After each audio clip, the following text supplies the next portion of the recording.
This is like the third time I recorded this video and it never comes out right. And it's weird to say, and just stick with me on this. When you feel a passion in yourself and you're so scared to pursue it, that's what I'm feeling right now. Like, I knew at some point I would be telling the story of the journey that I've had with my legs, but I never thought it would be like this. So I'm just kind of like trying to have it come out natural, and it's not coming out natural.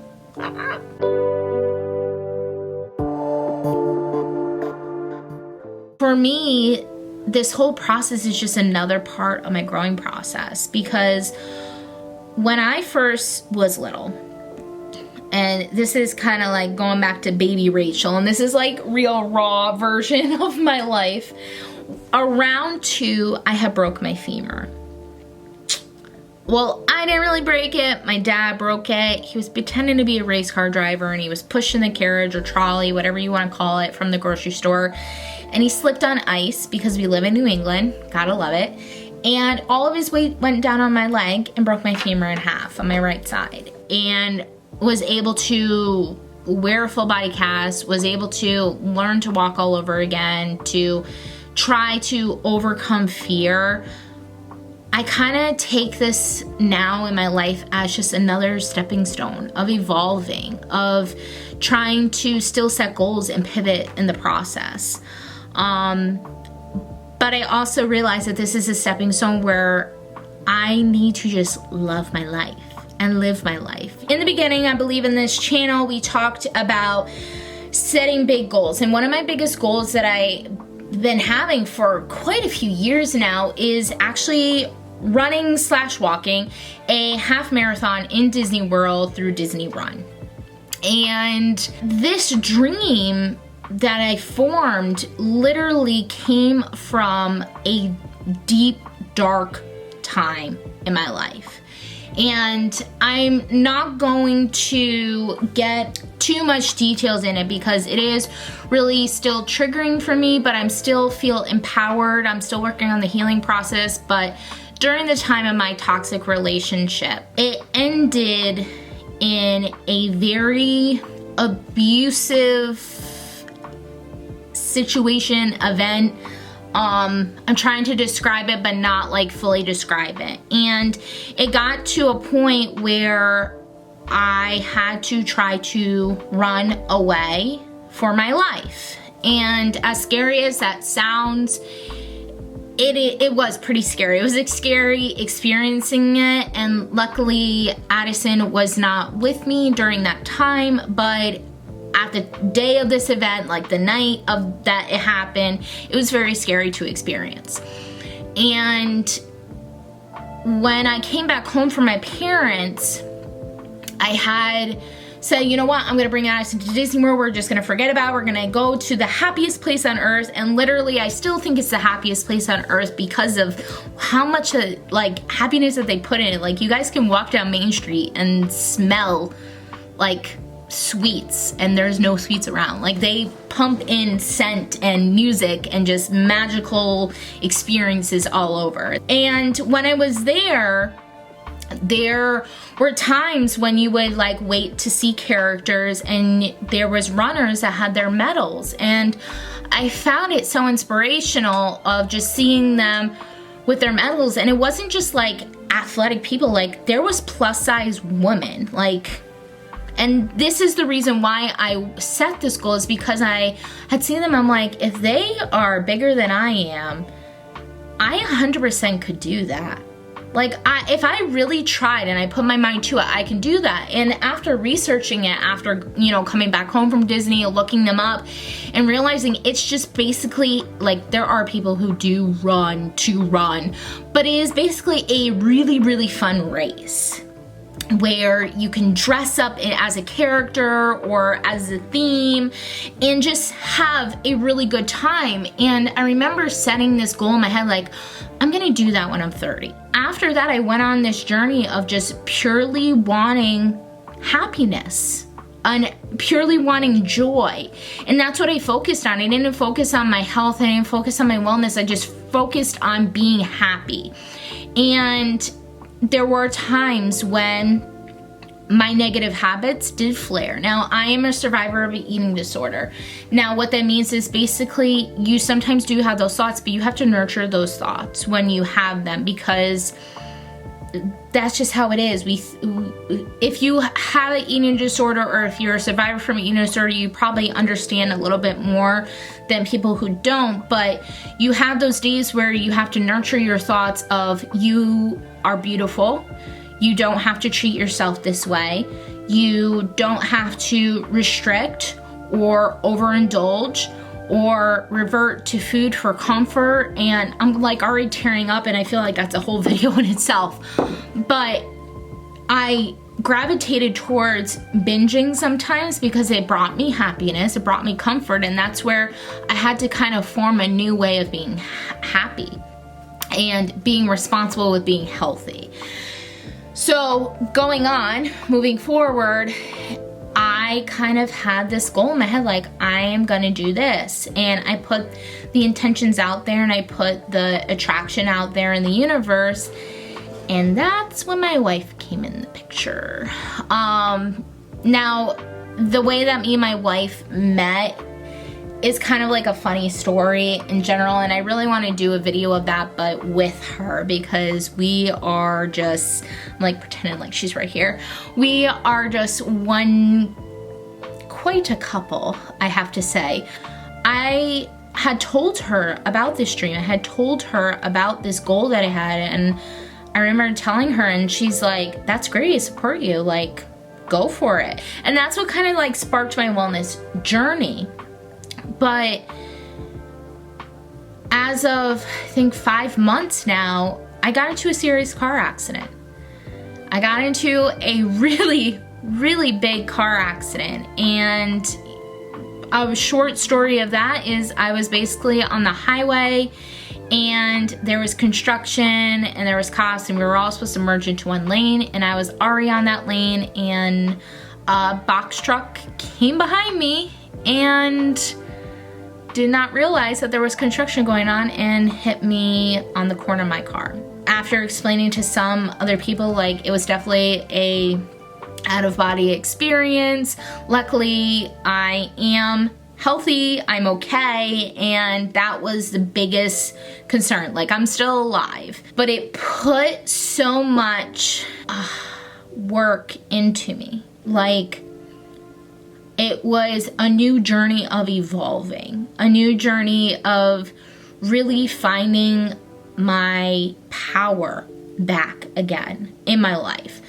And so as right away, with how the car, because the car ended up was spinning around in circles, what saved me, what kept me mostly in my seat, was my seatbelt. The bottom seatbelt part, like that goes across your lap, actually held my chubby legs in the seat, and that's what held me back. The seat had broken back. The back of it had like fallen back, and I was laying down during this car accident, and the seatbelt was basically, from the force of the accident, this seatbelt dug into my legs, and it caused an injury that was called Morel-Laval lesion, which basically is when your skin or muscle, well, not really your skin, but like your muscle and the fat in your wherever degloves. So I'm just gonna place like a picture in the corner here so it kind of makes you understand what went on in my legs. So basically you have like your bone, you have muscle, and then you have like fat, and then tendons and fat and skin. In between, it basically, the seatbelt caused it to tear inside my legs. Like, my legs wasn't completely open or anything. My skin is still all attached.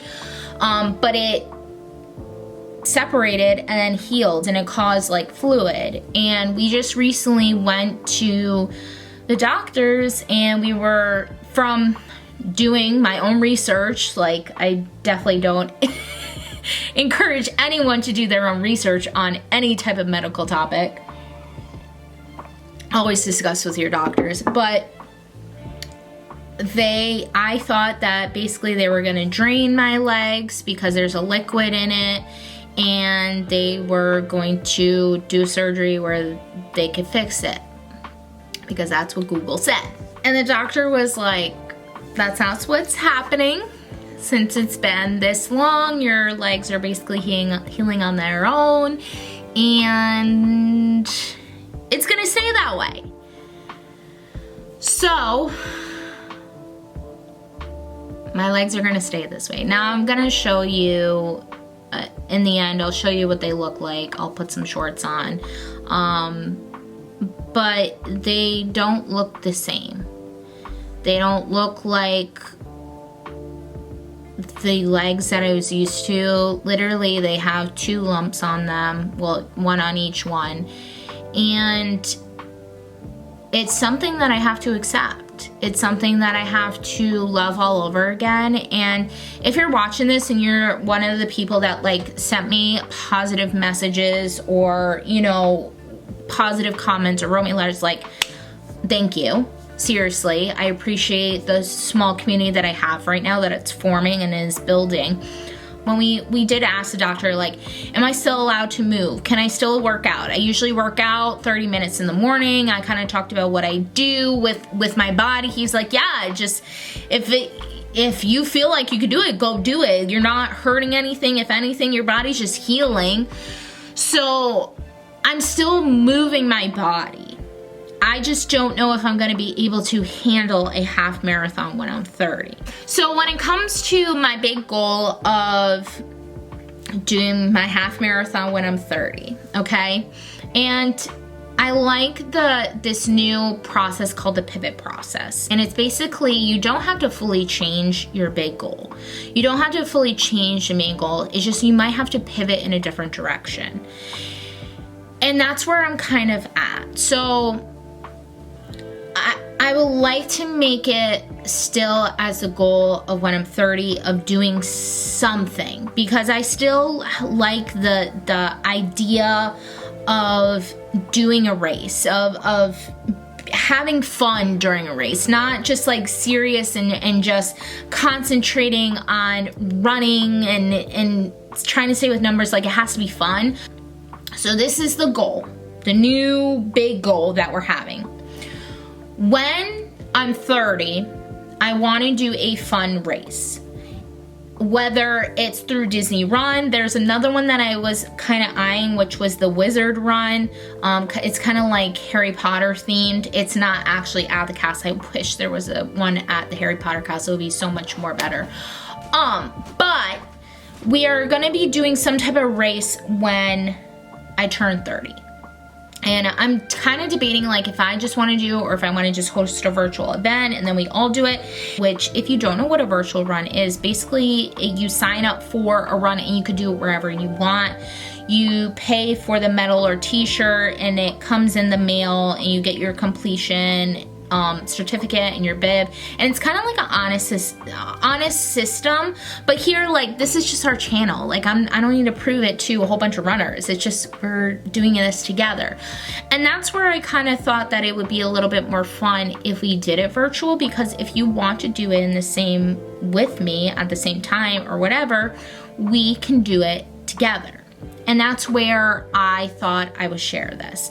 Now, the process going further with my legs, because I don't want to be insecure about it, and I like wearing shorts. I wear a 2-piece bathing suit on the beach, not usually covered up. Like, that's me. I'm confident in that way. So going forward, you might see 2 lumps on my legs.